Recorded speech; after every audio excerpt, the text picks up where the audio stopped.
اعوذ باللہ من الشیطان الرجیم بسم اللہ الرحمن الرحیم رب اغفر لی وتب علی انک انت التواب الغفور۔ سورہ کہف آیت نمبر 107 108 دو آیت پڑھنے جا رہے ہیں ہم، اور ویسے بھی اب ٹوٹل 4 آیت ہی بچتی ہیں، یہ 2 پڑھ لیں گے تو پھر 2 رہ جائے گی۔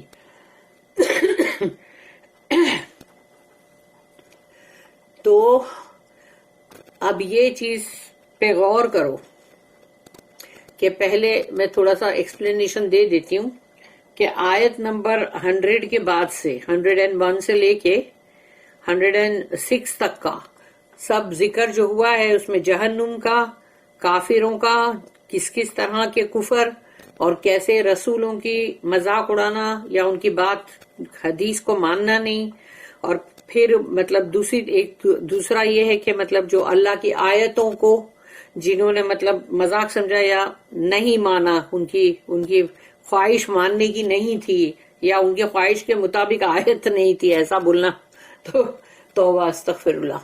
تو پھر ہے نا اس کے اندر اللہ نے تمام جو ہے بتا دیا کہ کون ہے جو کافر ہے، مگر اس چیز کو سمجھ لو کہ کافر ہے کون؟ جو دنیا کا طالب ہے، یعنی کہ مطلب اس دنیا کا جو طالب ہے، یعنی اس کو دنیا ہی مطلوب ہے۔ تو یہ فیصلہ پہلے اپنے آپ سے کرو کہ دنیا مطلوب ہے کہ آخرت؟ تو اگر دنیا مطلوب ہے، طالب دنیا ہو تم، تو پھر چاہے ہم کتنے ہی بڑے عالم ہوں کہ کتنے ہی بڑے مطلب دین کے لیڈر ہوں یا بہت ہی اچھے مسلمان مطلب کیا کیا اچھے اچھے کام بھی کر رہے ہوں، لیکن طالب دنیا ہو تو وہی سب سے بڑا کافر ہے، اسی کو اللہ نے کافر قرار دیا ہے۔ جو دنیا کا طالب ہے وہی کافر ہے۔ اس لیے یہ فیصلہ اپنے ساتھ اپنے اندر کرنا بہت ضروری ہے کہ ہم دنیا کے طالب ہیں یا آخرت کے، کیونکہ اگر ہم آخرت کے طالب ہیں تو ہم کو تو جو اللہ نے کلام میں بولا وہ بات کو کرنے سے کبھی بھی پرابلم نہیں ہونا چاہیے، یہ نہیں مشکل نہیں آنی چاہیے کہ ہم کو بہت مشکل پیش آ رہی ہے، بھئی ہم کو حجاب کرنے میں مشکل ہو رہی ہے، ہم کو اللہ کے قاعدے قانون کو ماننے کے لیے مشکل ہو رہی ہے۔ تو کیا ہے، دنیا کے اندر انسان جو ہے قانونی طور پہ مسلمان ہے، اس کا لیبل مسلمان کا ہے، لیکن جو اللہ نے اپنے کلام میں کہا ہے اس کے مطابق اگر وہ طالب دنیا ہے تو وہ کافر ہی ہے۔ قانونی طور پر مسلمان ہونے سے کیا ہوتا ہے؟ آخرت میں قانونی حساب سے نہیں بولا جائے گا کہ بھئی تمہارے پیپر پہ سب پہ مسلم لکھا ہوا تھا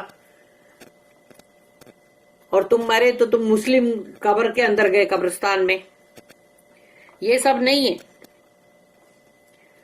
یہ سب ختم ہو جائے گا، چاہے تم کچھ بھی ہو، کتنے بھی بڑے مسلمان بن رہے ہو یا کتنے بھی بڑے کچھ بھی ہو، مگر اگر تم طالب دنیا، کیونکہ دنیا کا طالب جو ہے وہ کیا کرے گا، اس کو اگر ایک بات بھی اللہ کی نہیں اچھی لگی وہ نہیں مانے گا۔ یعنی اگر قرآن کی کوئی بھی آیت تم کو نہیں اچھی لگی، تم کو نہیں سوٹ ہوئی اور تم نے نہیں مانا اس کو، تو تم نے کیا کہا ایک طرح سے کہ مجھے یہ اللہ کی بات کو نہیں ماننا ہے۔ کس کی؟ وہ اللہ جو اتنا بڑا، اللہ اکبر، گریٹسٹ، اس کی بات کا تم نے انکار کیا ہے۔ اب دیکھو اللہ نے صرف 2 ہی آیت یہاں پر دی ہے جو ان لوگوں کے لیے ہے جو رائچس ہے، جو جنت میں جانے والے، 2 ہی آیت بس۔ باقی ہم دیکھو کتنی ساری آیتیں ہم نے پڑھی، ابھی جو پڑھے ہم نے وہ کتنی ساری ہے جو سب کافروں کے اوپر، ڈیفرنٹ ٹائپ کے کافر، جیسے ڈیفرنٹ ٹائپ کا کینسر۔ تو اب آیت نمبر 107 جو ہے اس میں جو اللہ نے کہا، تو پہلے میں آیت پڑھوں گی۔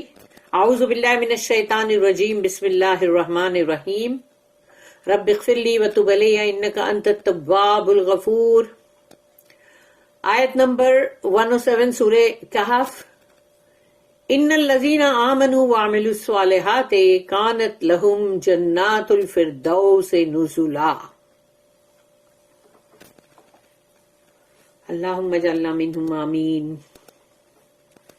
رب اشرح لی صدری ویسر لی امری واحلل عقدۃ من لسانی یفقہوا قولی۔ اللہم ارنا الحق حقا وارزقنا اتباعہ وارنا الباطل باطلا وارزقنا اجتنابہ، آمین۔ ان الذین آمنوا، اب اللہ نے یہاں پر کہا کہ وہ لوگ، یقیناً وہ لوگ جو آمنو ایمان لائے اللہ پر، اللہ کے رسولوں پر، اللہ کی کتاب پر، وعملوا الصالحات، اور وہ عمل کر رہے ہیں نیک اور صالح، نیک اور صالح اعمال کر رہے ہیں، ایمان اس کے بعد نیک اور صالح اعمال۔ تو اللہ اب یہ دو ہی آیتیں سوچو ایمان والوں کے لیے، کیونکہ کفر کا اللہ نے بتا دیا کیٹیگریز کہ یہ تمام کفر جو ہے، اگر یہ اس سے تم بچ رہے ہو تو تمہارے لیے آسان ہے نا پھر دین اور اسلام پہ چلنا، ایمان پہ رہنا قائم۔ ان الذین آمنوا وعملوا الصالحات، یقیناً وہ لوگ جو ایمان لائے اور عمل صالح کر رہے ہیں، کانت لہم جنات الفردوس نزلا، ان کے لیے نزول یعنی کہ مطلب جو انٹر ہونے پر جو ویلکم کیا جاتا ہے، تو وہ اس کے لیے اب یہاں پر اللہ کہہ رہا ہے کہ ان کے لیے جو ہے جنت الفردوس جو ہے وہ ہوگی ان کے لیے۔ تو ہم کو اس کے قابل بننے کی ضرورت ہے کہ نہیں؟ تو دنیا کے ہم اگر طالب رہیں گے تو ہم پھر یہ نہیں کر سکتے، آخرت کے طلبگار بننا پڑے گا۔ As to those who believe and work righteous deeds, they have for their entertainment the gardens of paradise. اس کی جو نوٹ ہے 52452، Firdaus in Persian means an enclosed place, a park، یعنی کہ پرشین جو لینگویج ہے اس کے اندر فارسی میں فردوس کا مطلب ہے ایک بہت ہی پورا چاروں طرف سے مطلب کورڈ ہے، یا پھر سمجھو چاروں طرف سے وہ پورا کے پورا ایسا گارڈن ہے جس کے اندر مطلب باہر کا انسان کوئی اندر دیکھ بھی نہیں سکتا، اور وہ پورا انکلوزڈ ہے، یعنی ایک بہت ہی اچھا ایسا باغ جو چاروں طرف سے مطلب اس کو کور کیا ہوا ہے۔ In technical theological language the word is, یعنی اس کو اگر ہم اپنے مذہبی اور اس کے اوپر اگر ہم لیں گے تو اس کا مطلب آئے گا کہ the word is use the inner circle of heaven, یعنی کہ جو جنت ہے اس کا سینٹر کا پارٹ، یعنی کہ بالکل انر سینٹر یعنی انر سرکل، اور دا ہائیسٹ ہیون، اور یا تو پھر جو بلند ترین ہے نا جنتوں میں سب سے بلند ترین حصہ وہ، the destination of those who perfectly fulfil both requirements, یہ ان کا لیے ٹھکانہ بنے گا، ڈیسٹینیشن آخری ٹھکانہ یہ ان کے لیے بنے گا جنہوں نے بالکل صحیح طریقے سے پرفیکٹلی یعنی بالکل صحیح طریقے سے پورا کیا دونوں ہی ریکوائرمنٹس جو اللہ چاہتا ہے۔ ایک تو یہ کہ ساؤنڈ فیتھ، یعنی تمہارا ایمان بہت صحیح ہونا چاہیے، اللہ پر ہونا چاہیے، اللہ کے کلام پر ہونا چاہیے۔ اگر اللہ نے کہا یہ چیز ایسی کرو تو اس کا مطلب ہے تمہارا ایمان صحیح ہوگا تو تم اس کو کرو گے نا۔ تم پھر دنیا کے فائدے اور نقصان نہیں سوچو گے کہ شادی بیاہ یا جو بھی چیز ہوئی گی تم اس کے اندر کبھی بھی نہیں سوچو گے، یا پراپرٹی کا تم مطلب اگر ڈسٹریبیوشن کر رہے ہو تو اس کے اندر تم یہ نہیں سوچو گے کہ نقصان اور یہ کہ دنیاوی حساب سے کتنا فائدہ ہے، دنیاوی حساب سے کتنا نقصان ہے، یہ نہیں سوچو گے۔ جو اللہ نے کہا ہے وہ مانو گے۔ تو ایمان جو ہے ساؤنڈ ایمان وہ تبھی بنے گا کہ صحیح ایمان، بالکل سالم ایمان، اور پھر پرفیکٹلی رائچیس کنڈکٹ۔ پھر انسان کے جو اخلاق ہے نا وہ بہت ہی نیکوکاروں کی طرح ہونا چاہیے، بہت ہی نیک اور صالح، اور وہ بھی پرفیکٹ یعنی بہت ہی اچھے صحیح، جیسے اللہ نے کہا، جیسے رسول اللہ صلی اللہ علیہ وسلم نے کہا، ایسے اس طرح سے انسان کے اخلاق ہونے چاہیے۔ Small faults in either respect are forgiven. The mercy of Allah steps in. اور چھوٹے چھوٹے جو گناہ ہوتے ہیں بندے سے ان کو تو اللہ معاف ہی کر دے گا، کیونکہ اللہ کی رحمت جو ہے وہ درمیان میں آئے گی اور وہ معاف کرے گی. لیکن بڑے بڑے گناہ جن کے لیے اللہ نے حکم جاری کیا ہے اپنے کلام میں کہ یہ ایسا کرو یہ ایسا کرو، لیکن بندہ اس کو نہ کر کے اپنی مرضی چلائے، تو اب وہ تو گناہ چھوٹا نہیں ہوا نا. اس لیے سوچ سمجھ کے کرو جو بھی کرنا ہے. دنیا کے طالب مت بنو، آخرت کے طالب بنو.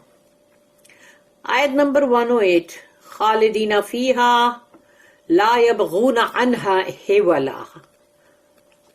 خالدین ہمیشہ ہمیش ہمیش ہمیش، خالدین یعنی کہ ہمیشہ کے لیے، تو وہ رہیں گے اس میں ہمیشہ کے لیے. خالدین فیہا، اس جنت الفردوس کے اندر وہ لوگ رہیں گے ہمیشہ کے لیے.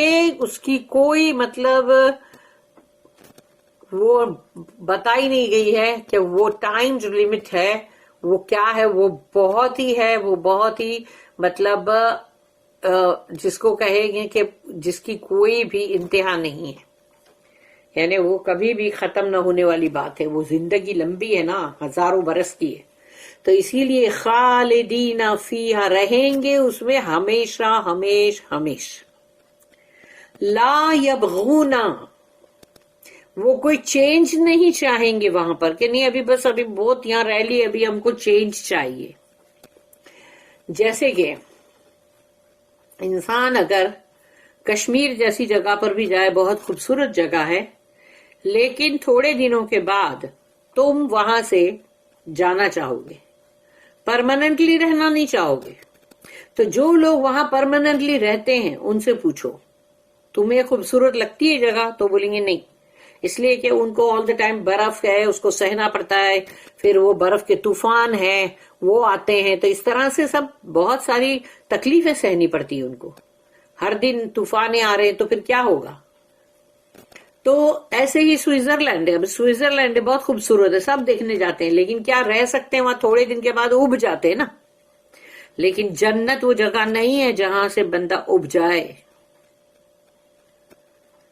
اگر کوئی بدترین بھی جگہ ہوگی نا دنیا کی، کوئی ایسی جو کوئی خاص بھی نہیں ہے، لیکن بندے کو اگر چینج ملے اور وہ وہاں جا کے تھوڑے دن بھی رہے گا تو بولے گا ہاں تھوڑا چینج ملا مجھے، لیکن پھر وہ وہاں سے نکل جائے گا کہ نہیں بھائی میں بڑا بیزار آ گیا ہوں.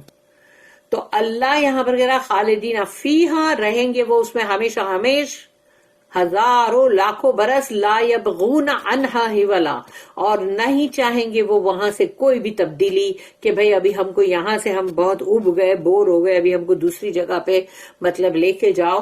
بندہ سوئٹزرلینڈ جا کے بھی یہی بولے گا کہ ابھی اب میں اُب گیا. اور جو وہاں پرماننٹ رہ رہا ہے وہ تو بولے گا ہی نہیں کہ وہ بہت خوبصورت جگہ ہے، اس لیے کہ اس کو تو آئے دن روز کام پہ بھی جانا ہے، سب کچھ کرنا ہے. تو وہ برف کے طوفان، اس کے جو بھی مشکلات سب سہنی پڑے گی.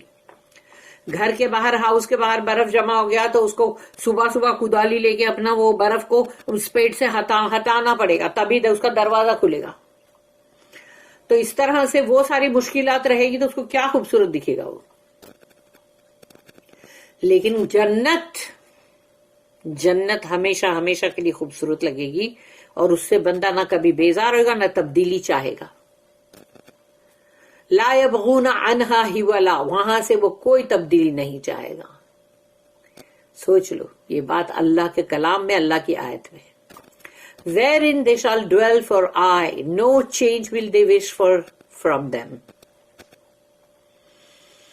اللہم اجعلنا منہم، اللہم اجعلنا منہم، اللہم اجعلنا منہم. اللہم انا نسألک رضاک والجنہ ونعوذ بک من سخطک والنار. آمین یا رب العالمین. اب ہم پڑھیں گے تفسیر ابن کثیر میں.